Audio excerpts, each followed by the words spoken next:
para poder entender todo el concepto y llegar hasta el punto donde pretendemos con este curso, que es dejarlos casi que listos para lo que se viene en los cursos de análisis estructural básico, análisis estructural avanzado, necesitamos devolvernos a estática. ¿Y por qué necesitamos hacer esto? Porque de nada sirve avanzar con temas si las bases no están sólidas. De nada sirve que hablemos de calcular esfuerzos en vigas, de flexiones en vigas, que hablemos de teoría y análisis de vigas, si ni siquiera sabemos cuáles son los efectos internos que vamos a encontrar en un elemento de estos. Si ni siquiera sabemos cómo se hace una sumatoria de fuerzas o una sumatoria de momentos. Si ni siquiera entendemos el por qué esos efectos internos tienen unos diagramas y para qué sirven esos diagramas y cómo se construyen esos diagramas. Entonces, pensando en ese problemilla que encontramos en los salones de clase, ya digamos desde hace algunos años, la intención es que aprovechemos este espacio y nos devolvamos a estática. Pero entonces vamos a volver a estática solamente para el concepto de vigas. Por ahí digamos que tangencialmente tocaremos otros conceptos, pero este es el que nos compete el día de hoy. Entonces, vamos a iniciar desde cero. O sea, la intención es que veamos una viga desde cero. ¿Qué es una viga?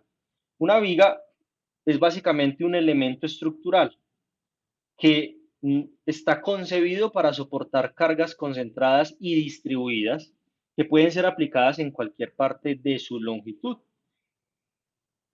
Inicialmente estos elementos se plantean de forma horizontal. Eso no tiene que ser, digamos, algo que sea obligatorio, ¿no? Pues podemos encontrar vigas que hacen parte de pórticos en los cuales pues esos elementos van a estar ubicados de forma inclinada. Pero habitualmente en los sistemas estructurales de resistencia sísmica, estos elementos se ubican de forma horizontal y sus cargas son aplicadas directamente en su longitud. Habitualmente las cargas que son aplicadas en la longitud, pues son cargas que llegan perpendicular a la misma, es decir, que encontraríamos pues básicamente elementos de este tipo. Vamos a dibujar la viga clásica, la viguita simplemente apoyada, que se ve un poquito insignificante, pero con esa viga simplemente apoyada podemos trasegar por toda la línea de estructuras y aprender todos los conceptos habidos y por haber para determinar en este elemento cosas tan esenciales como lo son las reacciones, las fuerzas internas, los esfuerzos de ese elemento, las deflexiones, y con toda esta información pues pasar a diseñarla, ¿cierto? Entonces, este simple elemento tiene demasiada importancia y por eso nosotros en todos los cursos de estructuras hablamos algo de vigas. Si ustedes notan, el programa curricular de cualquier curso de estructuras tiene que analizar una viga en cualquier momento. ¿Sí? Es como el elemento estructural por excelencia, llamémoslo así. ¿Listo? Ahora bien, para entrar más en contexto, ustedes ven que el título de nuestro curso es Análisis de elementos tipo frame. ¿Qué es un elemento tipo frame?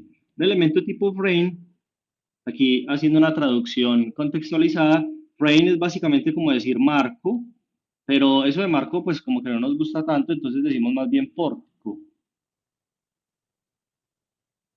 Entonces son elementos tipo pórtico. Son elementos que se pueden modelar con una simple línea recta y dos puntos que se llaman nodos. ¿Sí? Dos punticos que se llaman nodos.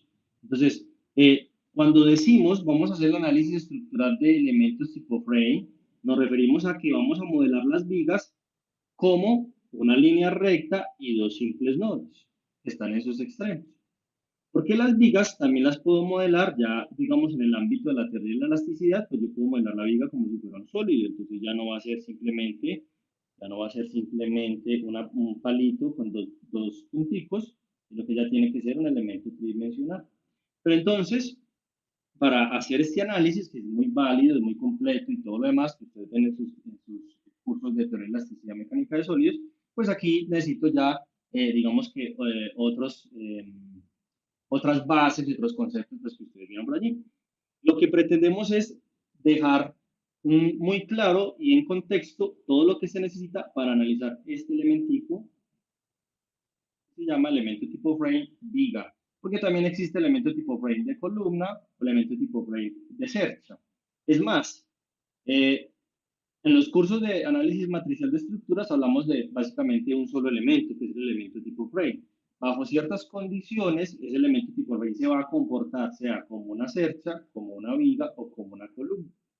En nuestro caso, este curso se va a enmarcar entonces en el estudio de elementos tipo frame, vigas, que se van a disponer principalmente de forma horizontal y en los cuales las cargas que llegan van a ser perpendiculares a su longitud, que es lo que habitualmente sucede en una viga. Esto es perpendicular aquí, esto es perpendicular acá. ¿Listo? Eh, vale la pena hacer esa claridad porque ustedes van a ver en sus cursos de análisis matricial de estructuras, pues que los elementos tipo frame incluso se pueden analizar y no tienen que ser elementos horizontales. Van a ver por allá un elemento inclinado que puede no tener cargas perpendiculares. Por ejemplo, esto ya no es una carga perpendicular, esto tampoco es una carga perpendicular. Entonces, al no tener estas cargas perpendiculares, vamos a ver en esos cursos de análisis matricial que en estos nodos se van a desarrollar un conjunto de fuerzas que van a ser, ese conjunto pues va a ser diferente al que se desarrolla acá. En este elemento solamente se desarrolla en cada nodo dos fuerzas, que veremos más adelante, no se preocupen, mientras que en este se desarrollan, en el eje local, se desarrollan tres fuerzas. Entonces, claro, esto ya hace que nuestro elemento deje de comportarse como nosotros lo queremos analizar, que es básicamente como una viga. ¿Listo? Aquí ya se comporta como un frame o un elemento de forma. Muy bien. Entonces, hecha esa claridad, volvemos entonces acá a la definición y podríamos decir que una viga va a ser un elemento estructural que está diseñado o concebido para soportar cargas, sean concentradas o distribuidas, que lleguen perpendiculares a su longitud y que pues van a hacer que principalmente trabajen a flexión. En estos elementos esperamos que la relación H sobre L sea pequeña. ¿Qué es la relación H sobre L? Decíamos entonces que la relación H sobre L es supremamente importante en este elemento porque nos define y nos da una idea de con qué teoría lo tenemos que analizar. Lo que esperamos nosotros en una viga es que su longitud sea mucho más grande que sus otras dos dimensiones. Una viga tiene tres dimensiones, que son longitud, base y altura. La base y la altura son de la sección transversal. La longitud es en la que se espera que se apliquen las cargas. Como ustedes ven en las imagencitas que tomamos por allí, vemos vigas de diferentes materiales en las cuales la longitud pues, es mucho más grande que sus otras dos dimensiones. Habitualmente, y cuando eso ocurre, nosotros tenemos que saber por lo menos que existe una clasificación de la teoría de análisis para esos elementos. Teorías que se ven en detalle en los cursos de teoría de elasticidad 1 o teoría de elasticidad 2, es decir, mecánica de sólidos 1, 2, incluso elementos finitos e incluso también análisis básico, intentamos abordar estas teorías, estas dos de acá, para poder tomar una decisión. ¿Y por qué es esto importante, muchachos? Porque no todo lo que ustedes vean horizontal, pues va a ser una viga, ¿cierto? Y no todo lo que sea una viga, pues se va a analizar con la misma teoría. No, hay teorías para cada cosa. Entonces, vemos, por ejemplo, en la teoría para el análisis de vigas, existen dos grandes teorías, llamémoslo así, para analizar una viga como un elemento tipo frame. Está la teoría clásica de Euler-Bernoulli y está la teoría de Timoshenko-Refest. ¿Cuál es la diferencia entre ellas? Básicamente, esta teoría de Timoshenko es más completa porque incluye las deformaciones por corte transversal, mientras que la de Euler-Bernoulli no las incluye. Eso en términos del análisis estructural, pues va a permitir que cuando usted analice por Timoshenko, pues tenga unos resultados, como le estaba comentando, más precisos, mientras que los que tiene por Bernoulli. La teoría clásica, la que está casi en todos los libros, es la de Bernoulli. En muy pocos textos se encuentra la de Timoshenko. Actualmente, los software comerciales tienen las dos teorías. Entonces, cuando ustedes van a aplicar todo lo que aprendieron en la vida profesional, pues tienen que saber tomar decisiones. Una de las cuestiones que más nos aqueja actualmente en la enseñanza de la ingeniería es la lucha que hay contra el software. Y no es porque queramos dejar de usarlo, no, sino porque necesitamos que nuestros estudiantes sean lo suficientemente responsables para saber que lo que tienen allí no es más que una herramienta computacional que les va a favorecer o a facilitar un cálculo, pero que en últimas quien piensa y toma las decisiones es usted. Entonces, estamos analizando una viga en un software, el que sea, el que se le venga a la cabeza, y usted empieza a modelar y usted jamás se preguntó con qué teoría lo está haciendo, si era válido aplicarle a Bernoulli, si era válido aplicarle a Timoshenko, o si ninguna de las dos aplica, porque podemos tener casos en los cuales tengamos una viga que ninguna de las dos aplica. Entonces, si ninguna de las dos aplica, ¿cómo lo analizo? ¿Qué hago yo ahí? ¿Sí? Entonces, para eso está la academia, para poder brindar a usted todas y cada una de las herramientas que le permitan tomar una decisión. Muchachos, la elección entre estas dos teorías es simplemente darle clic a un chulito dentro del software comercial o el software de ingeniería que usted vaya a utilizar. Lo que va más allá de darle clic es lo que usted sabe, lo que usted aprendió en este trasegar académico. Entonces, si vamos a utilizar, por ejemplo, el Bernoulli, se aconseja que sea para aquellas vigas que tengan una relación altura-luz o longitud menores que 0.10. Timoshenko funciona muy bien para algunas relaciones h sobre l menores o iguales que 0.25. Si ustedes notan, no hay, digamos, como un acotamiento entre las dos. ¿Eso qué quiere decir? Que Timoshenko sirve para aquellas vigas con relaciones h sobre l menores que 0.10. Es decir, Timoshenko incluye a estas que tenemos por aquí. Mientras que Euler Bernoulli, pues no lo hace. Entonces, en muchos casos, se van a encontrar analizando vigas que tienen estas relaciones de h sobre l punto 25 y el cometer de pronto el error en el software comercial de realizarle con Euler Bernoulli. No les va a funcionar, les va a reportar unos resultados que no van a ser los resultados exactos, sino van a representar el fenómeno físico. Y en aquellos casos en los que esta relación sea mayor a este punto 25, pues hay que analizarlo como un sólido, como un objeto tridimensional, con todo lo que se ve en la teoría de la elasticidad. Adicionalmente, pues aquí ya digamos como una manera de introducción también a la teoría para análisis de placas. Esta parte pues sí se ve, digamos, mucho más en profundidad en estos cursos de teoría de elasticidad 2. Y pues también hay una relación. ¿Por qué digamos que traigo aquí a colación el análisis de placas? Porque así como existe para vigas, también existe para lo que nosotros consideramos como muros o losas de entrepiso, donde también tenemos que hacer unas verificaciones para elegir adecuadamente la teoría que más se nos ajuste al fenómeno físico que queremos representar.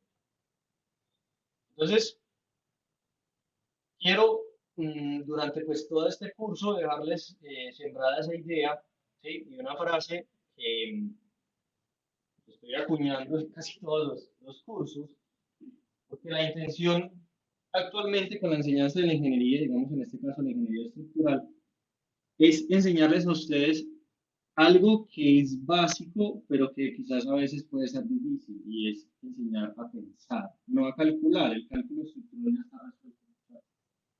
Y nadie se sienta a analizar un edificio a mano actualmente, ¿no? De pronto se hacen chequeos a partir del concepto que se tiene, a partir de los principios físico-matemáticos, pero no a mano completamente, como lo hacían hace unas décadas. Entonces, lo que se busca es cerrar una brecha que existe entre lo que sabemos, lo que podemos enseñar y lo que tiene el software a su disposición. Si ustedes abren un manual de cualquier programa, se van a encontrar un mundo completo, un universo. Entonces, para poder cerrar esa brecha, pues tenemos que aquí, en estos cursos, en la academia, intentar abordar de la mejor manera todas esas teorías, todos esos conceptos, todas esas definiciones y todos los principios físico-matemáticos para que usted tome decisiones de la mejor manera.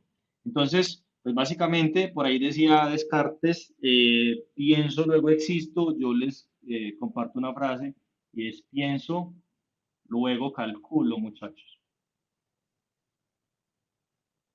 Pienso, luego calculo. ¿Listo? ¿Sí? Muy bien. Ok.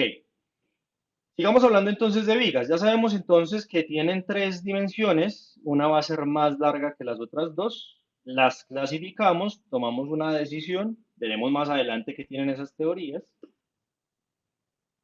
Y entonces vamos a analizar por qué es que son tan importantes estos elementos estructurales. Esta tabla que yo les traigo acá es una tabla extraída directamente de nuestra norma sismorresistente del 2010.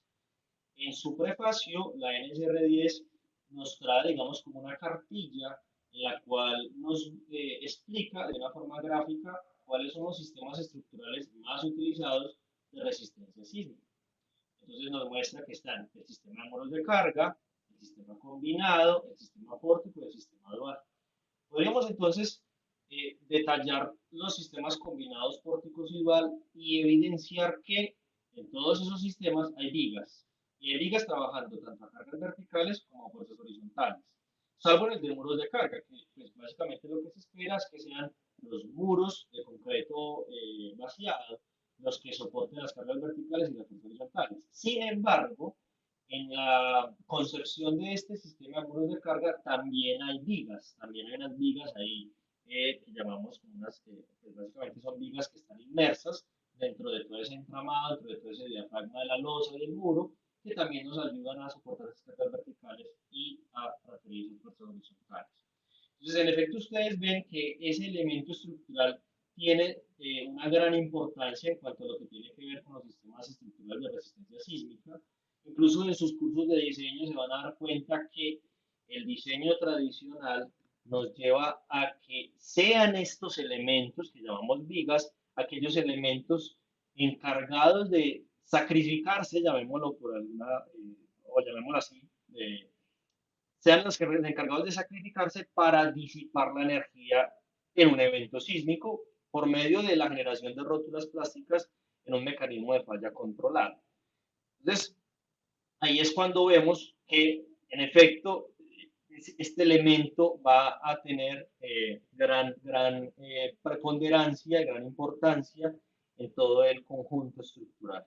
No solo en la columna, siempre pensamos en que la columna pues, es ese elemento que no le puede pasar absolutamente nada porque provocaría colapso en todo el conjunto, pero vemos que la viga es aquella que toma protagonismo cuando se necesita disipar energía en el diseño tradicional. Entonces, en ese sentido, vemos que en los sistemas estructurales se necesita y se requiere que haya una trayectoria de cargas. Es decir, las cargas las recibe inicialmente un elemento estructural o no estructural y empieza a transferirlo a todo el conjunto. Aquí vemos entonces una simple trayectoria de cargas para cargas gravitacionales.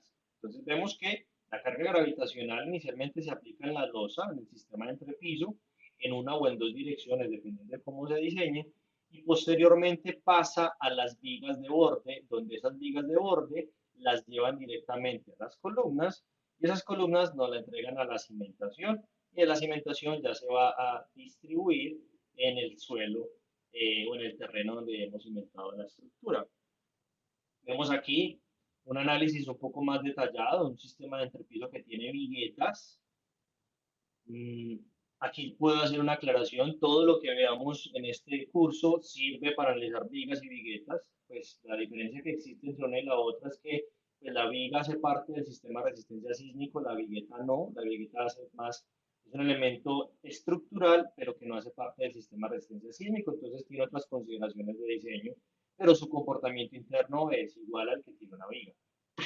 Pues ahí digamos que la diferencia en ese es, básicamente es por el nombre, pero todo lo que vamos aquí aplica para vigas y viguetas. Cerramos ese paréntesis. Entonces vemos aquí que la losa soporta las cargas, se la entrega a la vigueta se apoya en la viga de borde, que es parte del sistema estructural de resistencia sísmica, y esa viga de borde la lleva directamente a las columnas y ahí entregamos a la zapata, pilas, dados, lo que tengamos de cimentación, y ahí nos vamos a disiparla directamente en el carril. Si lo vemos de una manera más detallada, todo ese entramado, vemos entonces aquí, por ejemplo, el sistema estructural de un edificio y de un piso, vemos las vigas, las viguetas, la losa, y vemos cómo se empieza a distribuir esas cargas. Aquí, pues vale la pena recordarles la tercera ley de Newton, Toda acción tiene su reacción. Entonces vemos cómo por acción-reacción nuestros elementos vigas o viguetas están actuando, pero también están reaccionando a la vez. Entonces vemos que aquí la losa de cubierta recibe las cargas y se la entrega directamente a las vigas, pero las vigas reaccionan ante esas cargas para mantener el equilibrio del sistema. Luego, cuando hago el diagrama de cuerpo libre de las vigas, esa carga con la que reaccionaron se convierte realmente en la carga actuante en las vigas. Entonces, como esas vigas están apoyadas en las columnas, pues las columnas entonces se encargan de reaccionar. Y luego, cuando hago el diagrama de cuerpo libre de la columna, la carga con la que reaccionó la columna se vuelve la carga actuante de la misma y ya sería la cimentación la que generaría la reacción.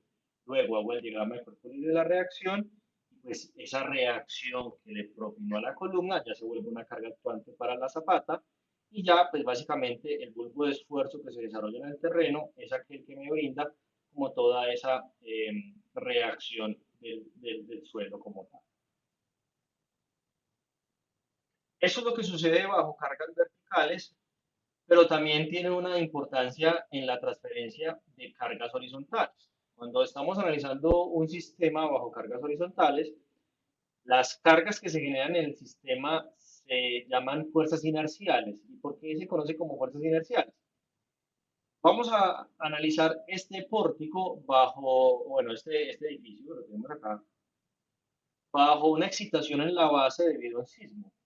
El sismo llega a ese pórtico como unas aceleraciones en la base, esa aceleración encuentra una masa, y entonces por la segunda ley de Newton, fuerza es igual a masa por aceleración, esas aceleraciones y esa masa generan una fuerza que se llama la fuerza inercial. Y esa fuerza inercial hace desplazar lateralmente a todo este diafragma. Y este diafragma pues, va a transferir, gracias a esas vigas de borde, va a transferir las fuerzas directamente a las columnas de soporte lateral, que serían los elementos verticales. Como ustedes ven, pueden ver, este sistema estructural es un sistema que se utiliza mucho en acero, se llama sistema arriostrado, ¿sí? O un pórtico arriostrado, este que tenemos aquí, donde tanto las columnas como las riostras están allí para soportar esos desplazamientos laterales producto de esas fuerzas inerciales debido a ese sismo. Entonces vemos que todo el conjunto, ¿sí? Todo el conjunto está transfiriendo efectivamente esos efectos inerciales y pues ya se encargaría lo que es el pórtico arriostrado de soportarlo como tal. Hasta el momento entonces ya tenemos como una idea de lo que es una viga, de cómo se puede clasificar la teoría para analizar vigas y cómo esas vigas tienen una importancia en la trayectoria de las cargas, tanto verticales como laterales. Ahora entonces vamos a ver qué tipos de vigas podemos encontrar, cómo sería la clasificación de esas vigas. Entonces, inicialmente, pues las podemos clasificar según el material. A ver, todos han visto una viga de concreto, una viga de acero, vigas de madera, aquellas cubiertas, aquellos sistemas de entrepiso antiguos, encontramos vigas de madera, pero también encontramos vigas de otros materiales, materiales novedosos. Pues, en efecto, cada vez que nosotros nos inventemos un material por X motivo, pues tenemos que generar elementos estructurales para conocer cómo se comporta ese material ante determinadas cargas. Y entre esos elementos estructurales que generamos con ese material novedoso, pues está sí o sí la viga. Hay que hacer una viga, hay que construir una viga, ensayarla en un laboratorio y ver cómo se comporta ese material como una viga. ¿Y por qué buscamos eso? Pues porque también nos interesa saber cuál es la resistencia que tiene ese material a la fricción, al cortante. Pues eso lo podemos encontrar analizando en un laboratorio una muestra de una longitud determinada y aplicándole una carga determinada para ponerlo a trabajar a fricción. Adicionalmente, también podemos clasificar las vigas de acuerdo con su forma. Y aquí es importante que tengamos presente que cuando lo hacemos con respecto a la forma, estamos hablando de la sección transversal. Podemos ver vigas rectangulares, son habituales en concreto reforzado porque la formaleta es mucho más sencilla de hacer. ¿sí? También encontramos vigas de sección en I, sección en T. Estas vigas pues son más utilizadas en estructura metálica, pues, porque el perfil viene casi listo, solamente es soldarlo, atornillarlo y se acabó. También las podemos encontrar en concreto, claro que sí, principalmente las vigas de sección en T. Se encuentran en concreto reforzado para sistemas de entrepisos, lo que actualmente conocemos como viguetas. También tenemos vigas canal, estas también las podemos encontrar en concreto reforzado porque es una viga que puede, digamos, cumplir con dos objetivos, ayudarnos a soportar cargas, pero también ayudarnos a evacuar las aguas lluvias, entre otros pues tipos de elementos. Entonces, la clasificación que hacemos con respecto a la sección transversal tendrá una importancia tremenda cuando querramos determinar la resistencia que tiene este elemento. Cuando queramos también calcular la inercia de ese elemento, el centroide de ese elemento. Si lo analizamos, si analizamos una viga rectangular, una viga ni solamente en esta dimensión, es decir, en su longitud, pues no tendrá mucha diferencia. ¿Ok? Entonces, la diferencia radica principalmente cuando analizamos la sección transversal. La otra clasificación que es importante, chicos, chicas, que tengamos presente, es la clasificación según sus apoyos. ¿Listo? Vamos a ver en la parte superior las vigas que conocemos como vigas eh, estáticamente determinadas. Ahora, ¿qué es un elemento estáticamente determinado o un elemento isostático? Son elementos que podemos analizar bajo únicamente los principios de la estática, no necesitamos de más. ¿Y cuáles son los principios de la estática? Que el número de incógnitas sea, en este caso, menor o igual que el número de ecuaciones disponibles. Si ustedes clasifican estas vigas, o más bien estos sistemas, pues verán que son sistemas en 2D no concurrentes. Eso quiere decir que tienen tres ecuaciones disponibles: sumatoria de fuerzas en X, sumatoria de fuerzas en Y, sumatoria de momentos. Entonces, ¿cuántas incógnitas máximo puedo tener? Solamente tres. Si vemos, la viga simplemente apoyada, que es una viga que se caracteriza por tener una sola luz, porque en cada extremo está apoyada y porque esos apoyos son apoyos simples. ¿Eso qué quiere decir? Que siempre tengo que tener una articulación, un apoyo de segundo género y un rodillo, que es un apoyo de primer género. Ambos no pueden ser rodillos porque pues sería una patineta, entonces pues eso no sería estable. Entonces tengo uno que sea articulación segundo género y el otro que sea de tercer género. Este elemento es el elemento clásico, sencillo, que les comentaba ahorita. Este elemento le podemos analizar en todos los cursos de estructuras, cualquier cosa le puede sacar a esto. Lo verán pues hasta en las hojas, ¿cierto? Tenemos la viga con voladizo. Ustedes ven que en estos casos, tanto en la viga simplemente apoyada como la con voladizo, pues las incógnitas son tres. Una fuerza en X que viene por aquí, dos fuerzas en Y, que básicamente son las reacciones. Esta viga con voladizo, pues es común para representar lo que son como elementos tipo balcón. ¿Sí? Aquí, cada vez que ustedes vean un balcón en un sistema estructural, hay una viga en voladizo o una viga con voladizo o una viga con doble voladizo que nos permite tener ese extremo saliente. Tenemos entonces los apoyos para permitir que sean isostáticas y tenemos la viga en voladizo, que pues, aquí vemos que la viga en voladizo sí o sí requiere un empotramiento para que sea estable. Por aquí entonces vemos en la parte inferior lo que se conocen como los elementos estáticamente indeterminados o los elementos hiperestáticos. Son elementos más estables, pues porque al tener un mayor número de apoyos me permite que, dado el caso, llegue a fallar alguno de estos, pues se pueda de alguna manera redistribuir los esfuerzos o las cargas a los otros apoyos que queden sirviendo y pues mantener el equilibrio por lo menos por un tiempo prudente para tomar una medida de reforzamiento pues para evacuar como tal. Entonces, estos que vemos acá, tenemos el primero que se llama viga con un extremo continuo, es básicamente una viga que tiene dos luces y tres apoyos. Tenemos la viga con ambos extremos continuos, que es una viga que tiene más de tres luces y más de cuatro apoyos. Tenemos la viga fija en un extremo, o sea, viga empotrada en un extremo y simplemente apoyada en el otro. Y vemos la viga fija, que es la viga biempotrada o doblemente empotrada. Esta viga es típica de sistemas de resistencia sísmico en concreto reforzado, también en estructura metálica. Podemos encontrar esta viga, que es la más hiperestática de todas, por así decirlo. Tengo 6 incógnitas para solo 3 ecuaciones. El análisis de estos elementos pues, nos va a llevar, a medida que avancemos en los cursos de análisis de estructuras, a encontrar metodologías con las cuales los podamos resolver. Con la simple estática se resuelven los de la parte superior, con conceptos de la resistencia a materiales o del análisis básico, conceptos de la teoría de elasticidad, conceptos del análisis matricial, puedo resolver, o también conceptos energéticos, puedo resolver lo que son las vigas hiperestáticas. Muy bien. A continuación, entonces, vamos a ver cómo se comportan estos elementos. ¿Sí? Intentaremos proyectar nuevamente aquí la cámara para que le hagamos un seguimiento. Voy a disminuir un poco acá, quizás el tamaño nos ayude a que no se vaya la guía. Podamos proyectarlo. ¿Listo?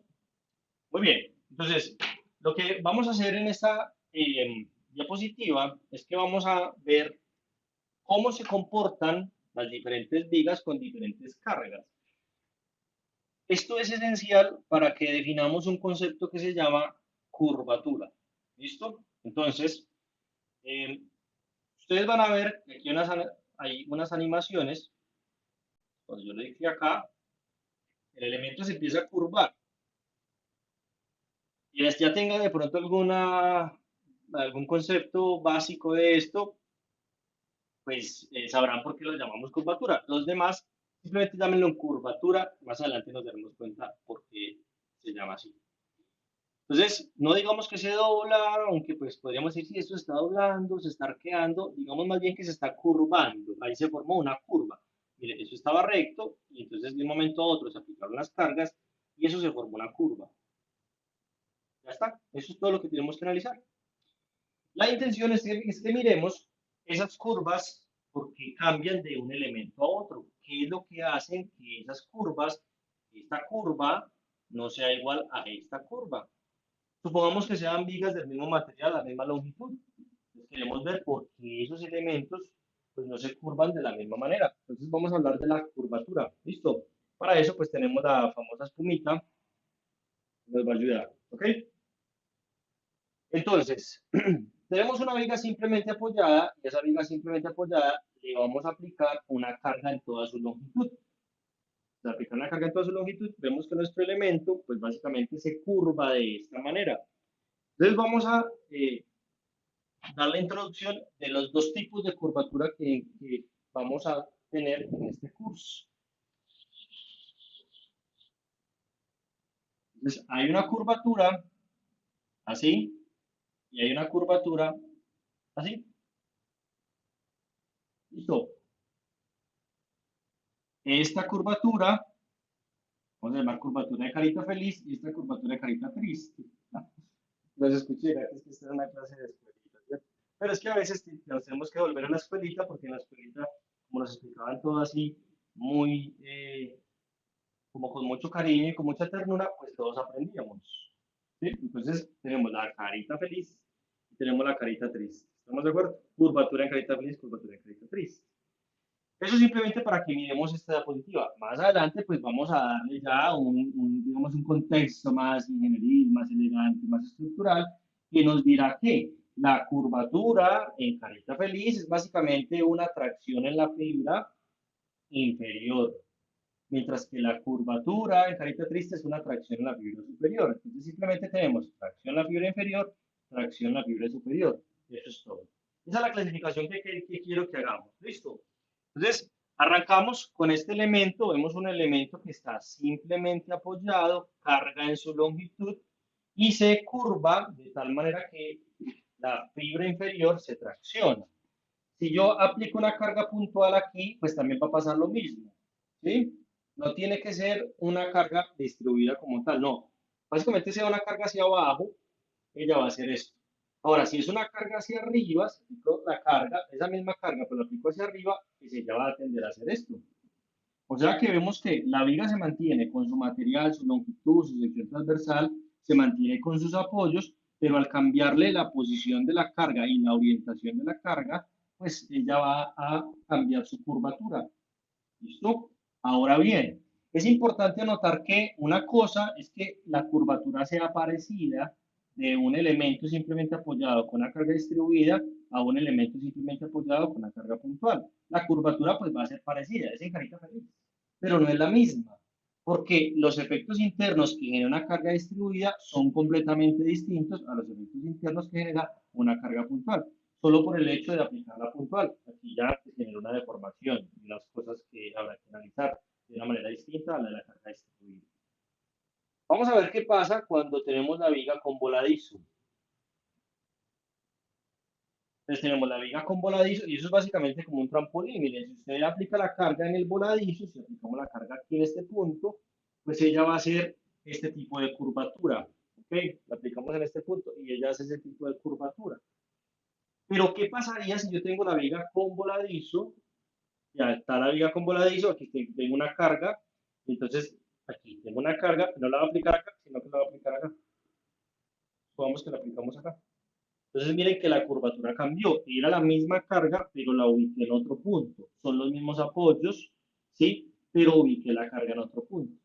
¿Qué hubiera pasado si aplico esa carga hacia arriba? Si la aplico en el voladizo, pero hacia arriba, pues la curvatura ya está cambiando. ¿Ok? Veamos entonces qué pasa con la viga con doble voladizo. Entonces está la viga con doble voladizo, viga con doble voladizo, y miren lo interesante, en la viga con doble voladizo ya empezamos a encontrar un cambio en la longitud del elemento, en el comportamiento de la longitud del elemento. ¿Listo? Aquí ya empezamos a encontrar un cambio. ¿Por qué? Porque en el primer tramo, en el voladizo de la izquierda, en el voladizo de la izquierda, ustedes ven que hay una carita triste, o sea que hay este tipo de curvatura, en la cual las fibras superiores e inferiores tienen el siguiente comportamiento. Aquí, ¿qué está pasando? Si ustedes notan, los cuadritos se están separando en la parte superior, mientras que en la parte inferior los cuadritos se juntan. Eso quiere decir que aquí arriba hay un esfuerzo de tracción, o sea que esta fibra se está traccionando, mientras que la de abajo se está comprimiendo. Luego, en el centro de la luz, pues ocurre lo contrario. En el centro de la luz, debido a esas cargas y a los apoyos, tenemos entonces, un segundo, en el centro de la luz, entonces tenemos lo contrario. ¿Qué es lo que está pasando allí? Que en esta parte superior tenemos compresión, mientras que en la parte inferior tenemos la tracción. Miren que los elementos, pues ahí ya se están, aquí se están acercando, abajo se están alejando. Y en el otro extremo, pues tengo el caso contrario. Entonces, eso nos permite concluir que dependiendo de cómo se ubiquen los apoyos y las cargas, pues vemos básicamente que el comportamiento interno de la viga va a cambiar y va a cambiar también en su longitud. Y es algo que debemos de prestarle mucha atención. Vemos el comportamiento de la viga en voladizo.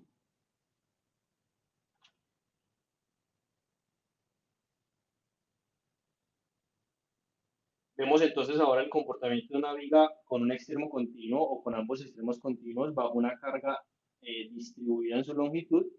Ustedes se preguntarán por qué presentamos este tipo de vigas aquí. Es básicamente pues, porque son las vigas que habitualmente diseñamos, ¿cierto?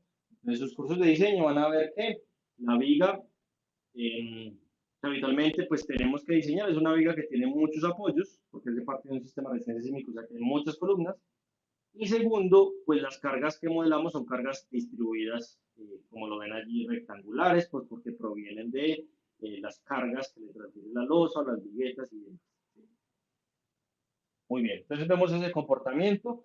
Aquí tenemos lo que es como la carita feliz, carita triste, carita feliz. Y aquí, pues básicamente, como estamos apoyándonos simplemente, pues se permiten los giros y las rotaciones. Cosa contraria a esta, que es la viga fija, como ustedes pueden notar allí. En la viga fija ocurre algo que debemos nosotros analizar. La viga fija, como es una viga bien empotrada, entonces va a tener, aquí tiene un empotramiento, o sea, tiene una restricción al giro, y esa restricción al giro hace que haya una tracción en la fibra superior. ¿Listo? Lo mismo va a pasar en el otro extremo. En el otro extremo también tengo una restricción al giro, entonces hace que haya una tracción en la fibra superior. Pero a medida que me voy alejando de estos empotramientos, me voy acercando al centro de la luz, pues encuentro una curvatura de este estilo en la cual tengo tracción en la fibra inferior.